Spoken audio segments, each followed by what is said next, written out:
Hello students, आप लोग देखिए कम्युनिकेशन स्किल्स की स्टूडेंट्स जब से ऑर्डर पास हुआ है कि आप लोगों को लाइव क्लास पढ़ानी है, तो हमने जो है 31 मई से अपनी लाइव क्लास स्टार्ट कर दी और ग्रुप पर मैसेज भी डल जाता है और लाइव क्लास अपने टाइम से चलती भी है।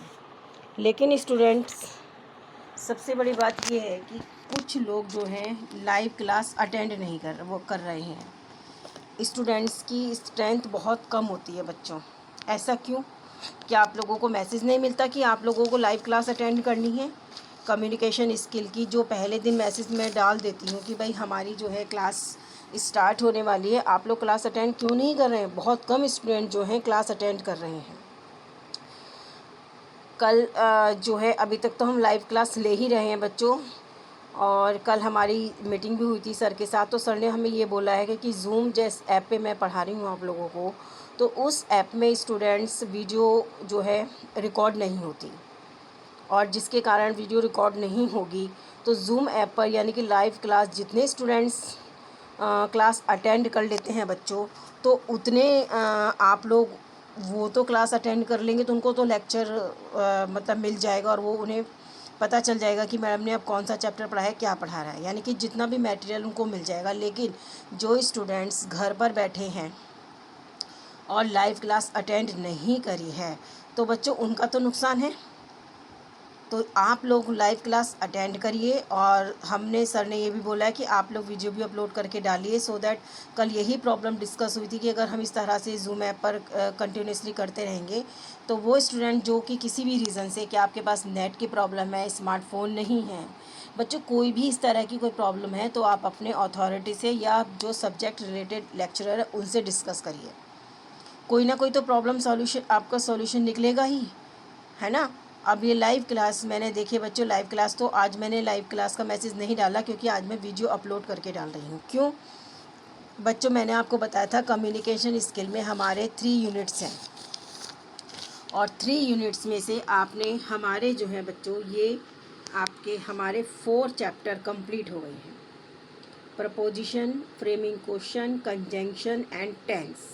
ठीक है, तो मैंने जो है आपका जो लाइव क्लास ली थी बच्चों, उसमें हमने फ्रेमिंग क्वेश्चंस का इम्पॉर्टेंट टॉपिक और टेंस से रिलेटेड यानी कि जो क्वेश्चन पेपर में किस फॉर्म में ये सेंटेंस आएंगे, हमने वो सब डिस्कस किया था।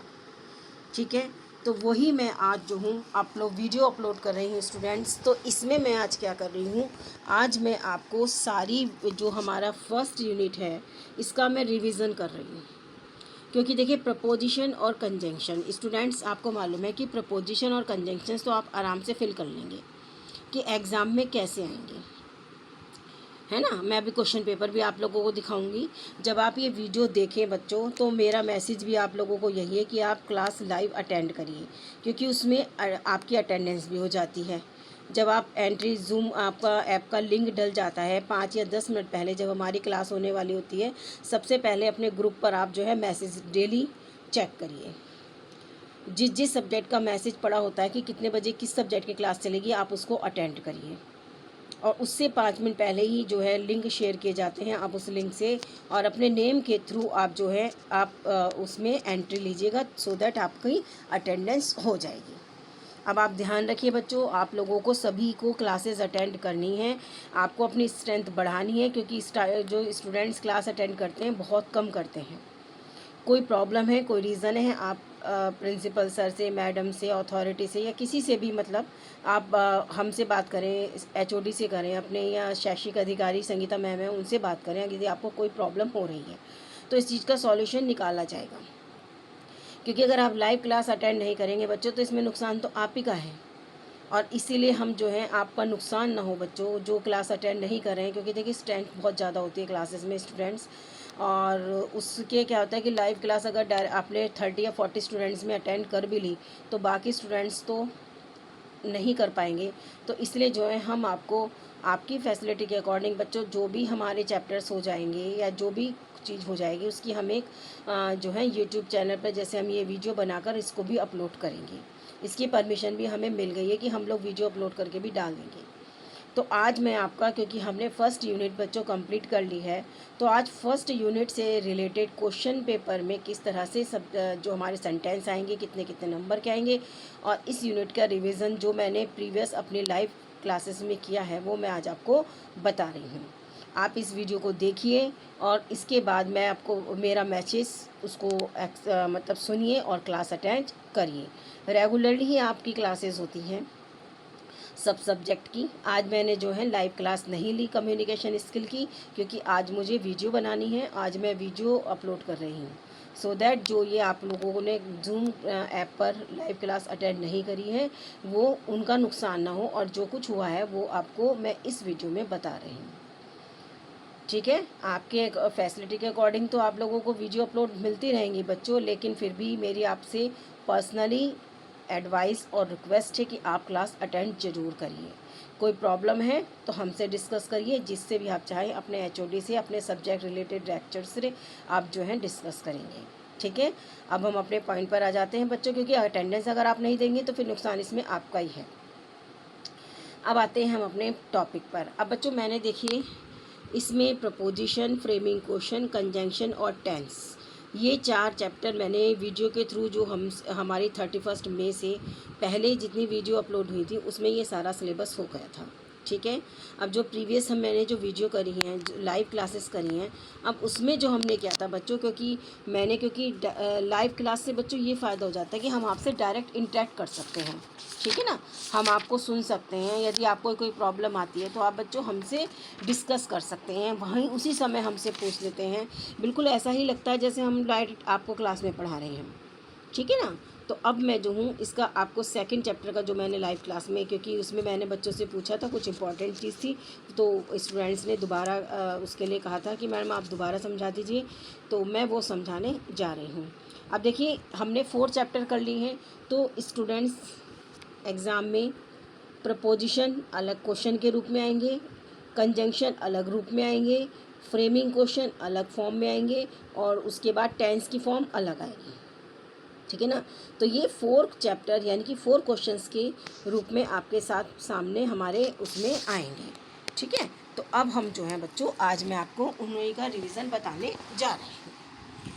हमने फ्रेमिंग क्वेश्चन में बच्चों जो हमारा चैप्टर 2 था, फर्स्ट चैप्टर तो बच्चों कोई दिक्कत नहीं है। आप देखिए प्रपोजिशन और कंजंक्शन, बच्चों प्रपोजिशन तो आप लोग आराम से फिल कर ही लेते हैं और काफ़ी टाइम से आप करते भी आ रहे हैं, तो इसमें कोई दिक्कत नहीं आएगी।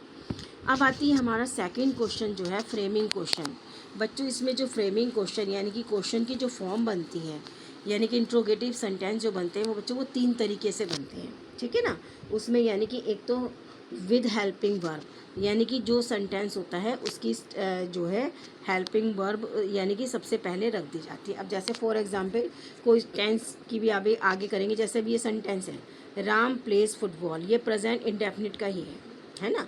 अब प्रेजेंट इंडेफिनिट का अगर ब्रैकेट में लिखा होता है कि विदाउट क्वेश्चन वर्ड, यानी कि इसमें आपको क्वेश्चन वर्ड यूज़ नहीं करना है, या विद हेल्पिंग वर्ब है ना, सेंटेंस के ब्रैकेट में लिखा होगा कि विदाउट क्वेश्चन वर्ड या विद क्वेश्चन वर्ड, तो आपके में लिखा हुआ है कि विदाउट क्वेश्चन वर्ड, तो आप इसको कैसे इंट्रोगेटिव फॉर्म में कन्वर्ट करेंगे। देखिए डज राम प्ले फुटबॉल, यहाँ पर डज हमने क्यों लगाया पहले बच्चों, क्योंकि राम प्लेस फुटबॉल, राम जो है आपका ये प्रेजेंट प्लेस जो है इंडेफिनिट है, प्रेजेंट इंडेफिनिट है, और प्रेजेंट इंडेफिनिट का रूल्स क्या है कि वर्ब की फर्स्ट फॉर्म में एस या ई एस लगता है। तो जब हमने देख लिया कि ये प्रेजेंट इंडेफिनिट का सेंटेंस है और वर्ब की फर्स्ट फॉर्म में एस या ई एस लगता है, तो हम क्या करेंगे, इसको इंट्रोगेटिव फॉर्म में बनाने के लिए हम इसकी हेल्पिंग वर्ब डू या डज उसको यूज़ करेंगे।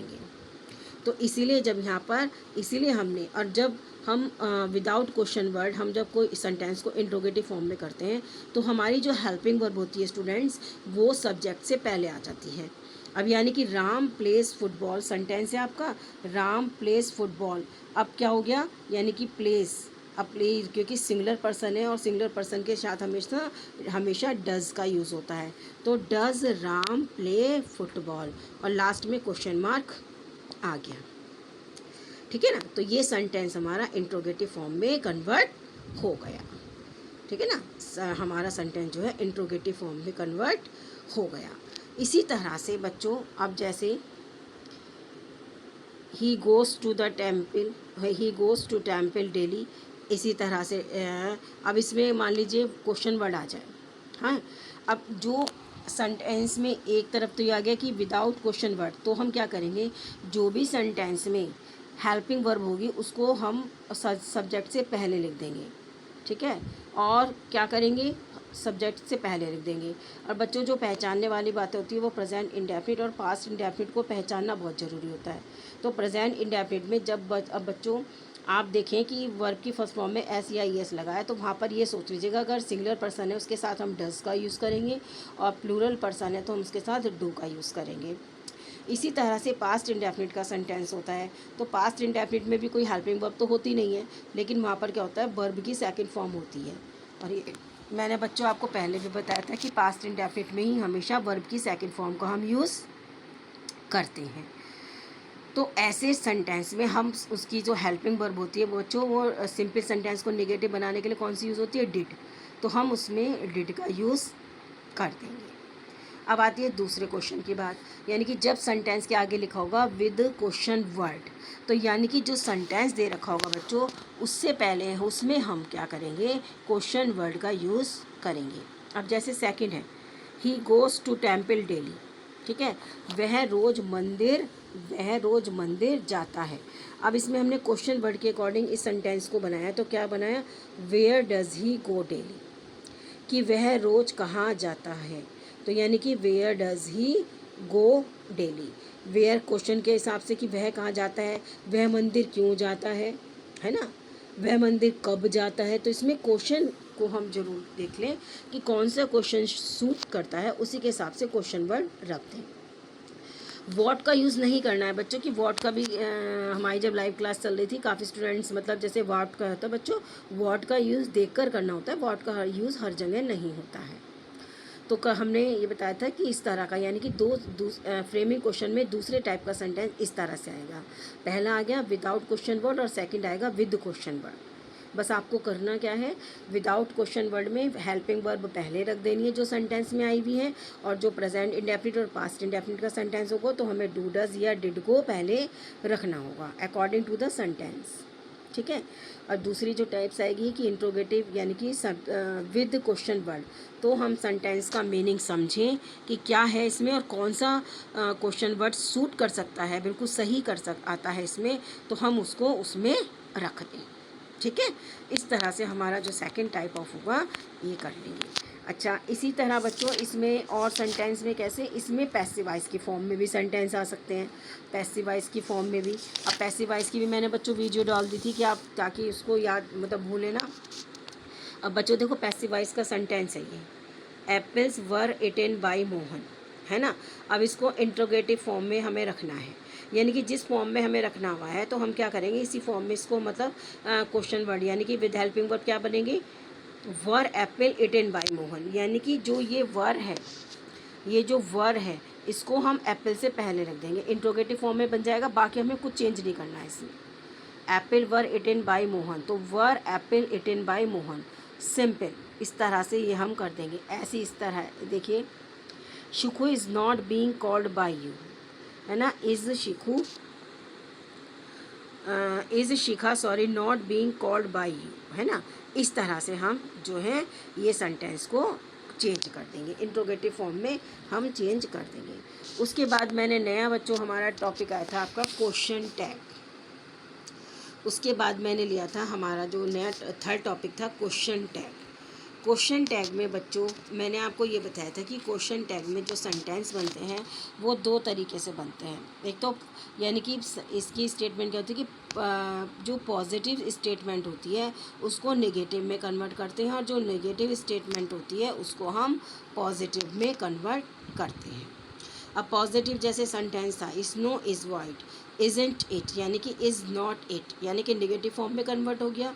और नेगेटिव सेंटेंस है जैसे the doll is not beautiful, तो इज़ इट, यानी कि नॉट हट जाएगा और इज़ इट। सीधी सी बात है कि हमारा जो है इसमें जो पॉजिटिव सेंटेंस है उसको नेगेटिव टैग में चेंज करेंगे और जो नेगेटिव स्टेटमेंट है उसको पॉजिटिव टैग में चेंज करना है। और दूसरी बात, वेरी वेरी इम्पॉर्टेंट थिंग्स, कि बच्चों जिस तरह से ये आंसर दिए हुए हैं इसी छोटे उसमें, एक तो इसमें कैपिटल वर्ड यूज़ नहीं करेंगे, इसी तरह से यानी कि क्वेश्चन टैग लिखा होगा ब्रैकेट में, सेंटेंस के बाद में क्वेश्चन टैग लिखा हुआ होगा, तो आपको यही क्वेश्चन टैग बस एज इट इज़ ही लिख देना है। यानी कि इजेंट वाला होगा तो इजेंट इट लिखेंगे, इज़ नॉट इट नहीं लिखेंगे, मैंने रॉन्ग कर रखा है, इज़ नॉट नहीं लिखेंगे, हम इसकी शॉर्ट फॉर्म लिखेंगे इजेंट इट। और ये फ्रेमिंग द क्वेश्चन बच्चों 8 नंबर के आपके एग्ज़ाम में सबसे पहले आएगा। ठीक है स्टूडेंट्स, तो हम क्या करेंगे बच्चों, जो हमारे यानी कि जो पॉजिटिव सेंटेंस होंगे उनको नेगेटिव स्टेटमेंट में कन्वर्ट करना है और जो नेगेटिव स्टेटमेंट होंगे उसको पॉजिटिव में कन्वर्ट करना है। ठीक है, और इसी तरह से आंसर लिखेंगे बच्चों जैसे ये लिखे हुए हैं, है ना, इजेंट इट, ये सब आपको करना है बच्चों, इससे बिल्कुल अलग मत जाइएगा आप, इसी तरह से आप लिखिएगा इन्हीं स्मॉल कैप लेटर्स में, इसी तरह से जो ये बने हुए हैं मैं और इनको अंडरलाइन कर देती हूँ, इसी उसमें आप लिखेंगे, ये मैंने सर्किल बना दिया है, इसी इसमें आप आंसर देंगे क्वेश्चन टैग का, ना तो इसको एक्सप्लेन करेंगे इस तरह से जैसे ये दे रखा है, ये मैंने काट दिया, इसको इस तरह से नहीं, फुल फॉर्म नहीं लिखनी है, शॉर्ट फॉर्म में ही क्वेश्चन टैग का आंसर दे देंगे बस। इसका रूल क्या था कि इसमें कभी भी स्टेटमेंट कम्प्लीटली स्टेटमेंट नहीं लिखी जाती है, बस जैसे snow is white isn't it, that is, यही क्वेश्चन टैग हो गया। ठीक है, इस तरह से मैंने आपको बताया था कि एक इस तरह से हो जाता है। ठीक है, उसके बाद में बच्चों कुछ ये आ गए थे, ये बताए थे आपको, यानी कि जो पॉजिटिव स्टेटमेंट होती है बट उनका आंसर जो मीनिंग होता है वो बच्चों निगेटिव ही होता है, पॉजिटिव होते हुए भी वो निगेटिव ही होते हैं, पॉजिटिव होते हुए भी वो निगेटिव होते हैं। जैसे नेवर केम अगेन, नेवर का मतलब कभी नहीं होता है, रेयरली, हार्डली, बेयरली और स्केर्सली, इन सब का मतलब जो है पॉजिटिव है, लेकिन इनका जो क्वेश्चन टैग बनेगा बच्चों वो निगेटिव बनेगा, इनका क्वेश्चन जो टैग बनेगा वो बनेगा निगेटिव। ठीक है ना, इस तरह, क्योंकि ये पॉजिटिव होते हुए भी इनका मतलब निगेटिव में ही जाता है। ठीक है ना, तो इसलिए इनका क्वेश्चन टैग जो बनेगा वो पॉजिटिव में बनेगा, क्योंकि इनके अंदर खुद ही जो है नॉट का यूज़ किया गया है, नेवर का मतलब कभी नहीं, तो नॉट, तो इस तरह से इनका जो बनेगा वो क्वेश्चन टैग वो इसी में बनेगा। ठीक है, तो इस तरह से आप करेंगी। उसके बाद में फिर हमारी इम्पेरेटिव फॉर्म में आ गई थी, जैसे इम्पेरेटिव फॉर्म में मैंने आपको दिखाई थी बच्चों, help me, can you, help me, can't you, यानी कि यदि हेल्प मी सेंटेंस आता है तो इसका पॉजिटिव और निगेटिव दोनों ही स्टेटमेंट बन सकती है बच्चों, पॉजिटिव भी बन सकती है और निगेटिव भी बन सकती है ना, तो वो हम हिसाब से बना लेंगे। अब जैसे ये सेंटेंस है डू इट नाउ, अब डू इट नाउ को यानी कि इसको अभी करो, तो विल यू, तो विल क्यों आया है ना, क्योंकि जब हमने किसी चीज़ को ऑर्डर दिया है, क्योंकि इम्पेरेटिव सेंटेंस है, और इम्पेरेटिव सेंटेंस की पहचान क्या है बच्चों, इसमें रिक्वेस्ट, ऑर्डर और कमांड दिया जाता है, एडवाइस दी जाती है, तो डू इट नाउ तो यानी कि इसमें एक ऑर्डर दे दिया है ना, इम्पेरेटिव सेंटेंस की पहचान यही होती है कि हम यही चीज़ देते हैं, तो डू इट नाउ तो कह दिया कि इसमें ऑर्डर दिया है, करेंगे आप, विल यू, क्या आप करेंगे या नहीं करेंगे, वो बात की बात है, लेकिन क्योंकि जब हमने ऑर्डर दे दिया तो ऑर्डर देने के बाद बच्चों वो चीज़ तभी फॉलो तो होगी ना, करने में टाइम ही तो लगेगा, यानी कि जब ऑर्डर दे दिया गया है तो इन फ्यूचर ही तो वो एक्शन में आएगा, इसलिए यहाँ पर हम विल यू का यूज़ करेंगे। डोंट फॉरगेट, भूलिएगा मत, विल यू, क्योंकि नॉट लगा हुआ है, निगेटिव है, तो निगेटिव का स्टेटमेंट क्या बनेगा, पॉजिटिव। ठीक है, इस तरह से आपको ये काम इसलिए समझना है। उसके बाद मैंने बच्चों ये एक्सरसाइज दी थी और स्टूडेंट्स को ये कहा था कि जो ये एक्सरसाइज है आप लोगों को ग्रुप में पढ़ी हुई है, मैंने डाल रखी हैं, ये 90 सेंटेंस है, इन सेंटेंस में से आप कुछ जो सेंटेंस होते हैं उनको आप क्या करेंगे, उसमें कुछ सेंटेंस को तो आप विदाउट क्वेश्चन बना लीजिएगा, कुछ सेंटेंस को विद क्वेश्चन बना लीजिएगा, और कुछ को आप जो है क्वेश्चन टैग के रूप में बना लीजिएगा, अपने आप कर लीजिएगा सारे काम। उसके बाद मैंने ये सारा दिया था आपको, देखिए question, frame the question by using question tag, ये क्वेश्चन टैग वाली मैंने कर रखी है। अब ये आ गई थी आपकी हु से स्टार्टेड। स्टूडेंट्स, शायद वीडियो में आपको याद हो कि मैंने आपको पूरी तरह से बता दिया था कि हम जो इस तरह के सेंटेंस आएंगे तो अंडरलाइन से वर्ड से रिलेटेड हम जो है क्वेश्चन वर्ड का यूज़ करेंगे। ठीक है, आप लोग वीडियो देखिए प्रीवियस, उसमें सारी चीज़ मैंने बहुत अच्छी तरह से समझा रखी है। कोई प्रॉब्लम हो फिर भी पूछना, इसलिए मैं फिर भी आज रिवीजन करवा रही हूँ। जैसे ये सेंटेंस आपका यानी कि लिखा है frame question by using appropriate question words for the underline parts in the given sentence. Ramesh is playing in the sun, यानी कि इन द सन को उन्होंने अंडरलाइन कर रखा, इससे रिलेटेड, इसी को लेकर हमें क्वेश्चन बनाना है। तो बन गया क्या, who is playing in the sun, Ramesh is playing in the sun, सीधी सी बात है ना, आंसर हो गया। इसी तरह से ये सेंटेंस को कन्वर्ट करना है। एक बार और इसकी आप चाहे तो स्क्रीनशॉट ले लीजिए इनको, यानी कि जो अंडरलाइन वर्ड्स हैं इनसे लेकर ही आप लोगों को जो है इसमें क्वेश्चन वर्ड यूज़ करना है। ये अंडरलाइन वाले आने चाहिए क्वेश्चन में आपके।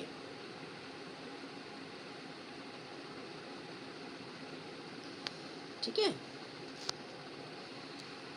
अच्छा, अब आपने ये हमारी फॉर्म हो गई। उसके बाद बच्चों कंजंक्शन का मैंने, आप जो नेक्स्ट लाइव क्लास चलेगी ना, कल आपकी लाइव क्लास लूँगी मैं, तो उसमें कंजंक्शन यानी कि जो मैं क्वेश्चन पेपर के अकॉर्डिंग वर्क करा रही हूँ। मैंने सबसे पहले ये 8 मार्क्स का फ्रेमिंग क्वेश्चन आया हुआ था, तो मैंने वो तीनों चीज़ें आपको रिविज़न करा दी। उसके बाद इसके बाद आपका अब आएगा क्वेश्चन वर्ड। हम फिर लेते हैं क्वेश्चन पेपर अपना बच्चों, हमने कल ये लिया था आपका क्वेश्चन पेपर ये वाला। फर्स्ट क्वेश्चन तो देखिए, क्वेश्चन आपका आ गया था फ्रेम द क्वेश्चन, जो मैंने आपको बताया वो ऐसे आपके उसमें भी होंगे। अब आप देखिए सेकंड क्वेश्चन, यानी कि जो हमने अपना 4th चैप्टर पढ़ा है बच्चों, जो हमने 4th चैप्टर अपना पढ़ा है टेंस वाला, टेंस की आपने वीडियो देख ली है, वो कॉलेज में ही बनी हुई थी, हमने अभी बनाई थी। तो आपने देखा कि उसमें टेंस के अकॉर्डिंग जो सेंटेंस आएंगे वो बच्चों इस तरह के से आएंगे। ये सैम्पल पेपर है तो टेंस की इस फॉर्म में। अब इसको हम कैसे सॉल्व करेंगे, है ना, 4 चैप्टर जो है हमारा टेंस का, उसके बारे में आपको बता रही हूँ। देखिए क्या लिखा हुआ है कि use given words and make sentence as directed, यानी कि जो वर्ड्स दे रखे हैं इनको यूज़ करके सेंटेंस बनाना है ना, वाक्य प्रयोग करना ना, कि शब्द का पहले अर्थ बताइए और उसका फिर अपने वाक्यों में प्रयोग करिए। तो वही चीज़ यहाँ पर है।